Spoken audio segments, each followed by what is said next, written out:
ರಾಜ್ಯ ಸಚಿವ ಸಂಪುಟ ಪುನರ್ರಚನೆ ಹಿನ್ನೆಲೆ ಹುಬ್ಬಳ್ಳಿ ಧಾರವಾಡ ಪೂರ್ವ ಕ್ಷೇತ್ರದ 3 ಬಾರಿ ಶಾಸಕರಾದ ಪ್ರಸಾದ್ ಅಬ್ಬಯ್ಯ ಅವರಿಗೆ ಸಚಿವ ಸ್ಥಾನ ನೀಡಬೇಕು ಎಂದು ರಾಷ್ಟ್ರೀಯ ಕೂಲಿ ಬೆಸ್ತ ನಿಷಾದ ಅತಿ ಹಿಂದುಳಿದ ಮತಾಧೀಶ್ವರ ಮಹಾಸಭಾ ಆಗ್ರಹಿಸಿದೆ. ಜಿಲ್ಲಾ ಉಸ್ತುವಾರಿ ಮಂತ್ರಿಗಳಾದರೆ ಇಲ್ಲಿ ನಮ್ಮ ಸಮಸ್ಯೆಗಳಿಗೆ ಅವರು ಸ್ಪಂದಿಸುವ ರೀತಿ ಬೇರೆ ಥರ ಆಗ್ತಾ ಇದೆ. ನಾವು ಬಹಳ ತಳಮಟ್ಟದಿಂದ ಅದನ್ನು ಗಮನಿಸಿದ್ದೀವಿ.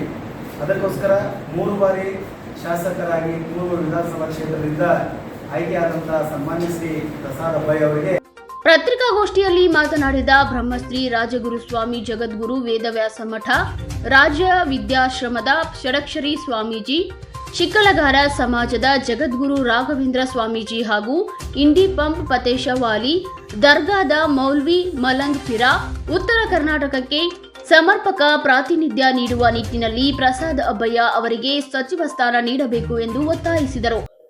ನಮ್ಮ ಹೆಸರು ಬ್ರಹ್ಮಶ್ರೀ ರಾಜಗುರು ಸ್ವಾಮೀಜಿ, ಜಗದ್ಗುರು ವೇದವ್ಯಾಸ ಪೀಠ, ರಾಷ್ಟ್ರೀಯ ಕೂಲಿ ಬೆಸ್ತ ನಿಷಾದ ಹಿಂದುಳಿದ ವರ್ಗಗಳ ಮಠಾಧೀಶ್ವರ ಮಹಾಸಭಾದ ರಾಷ್ಟ್ರೀಯ ಅಧ್ಯಕ್ಷರಾಗಿ ಅತಿ ಹಿಂದುಳಿದ ವರ್ಗದ ಎಸ್ಸಿ ಜನಾಂಗದಲ್ಲಿ ಬರುವಂತಹ ನಮ್ಮ ಪ್ರಸಾದ್ ಅಬ್ಬಯ್ಯ ಅವರಿಗೆ 3 ಸಲ ಸೋಲಿಲ್ಲದ ಸರ್ದಾರ 3 ಸಲ ಆಯ್ಕೆಯಾಗಿದ್ದಾರೆ.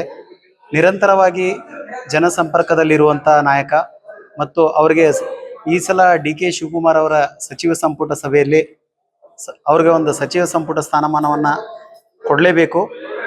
ಯಾಕಂದರೆ ಅವರು ಅಹಿಂದ ವರ್ಗದ ನಾಯಕರಿದ್ದಾರೆ, ಅವರು ಸ್ಥಳೀಯವಾದಂಥ ನಾಯಕರಿದ್ದಾರೆ.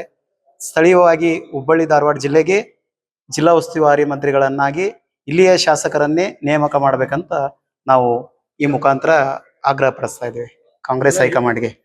3 ಬಾರಿ ಶಾಸಕರಾಗಿ ಆಯ್ಕೆಯಾಗಿರುವ ಅಬ್ಬಯ್ಯ ಅವರು ಬಡವರು, ಕಾರ್ಮಿಕರು ಹಾಗೂ ಹಿಂದುಳಿದ ವರ್ಗಗಳ ಪರ ಕೆಲಸ ಮಾಡಿದ್ದು ಸಚಿವ ಸ್ಥಾನಕ್ಕೆ ಅರ್ಹರಾಗಿದ್ದಾರೆ ಎಂದು ಹೇಳಿದರು. ಸಚಿವ ಸ್ಥಾನ ನೀಡದಿದ್ದರೆ ಹೋರಾಟದ ಹಾದಿ ಹಿಡಿಯಬೇಕಾಗುತ್ತದೆ ಎಂದು ಎಚ್ಚರಿಕೆ ನೀಡಿದರು.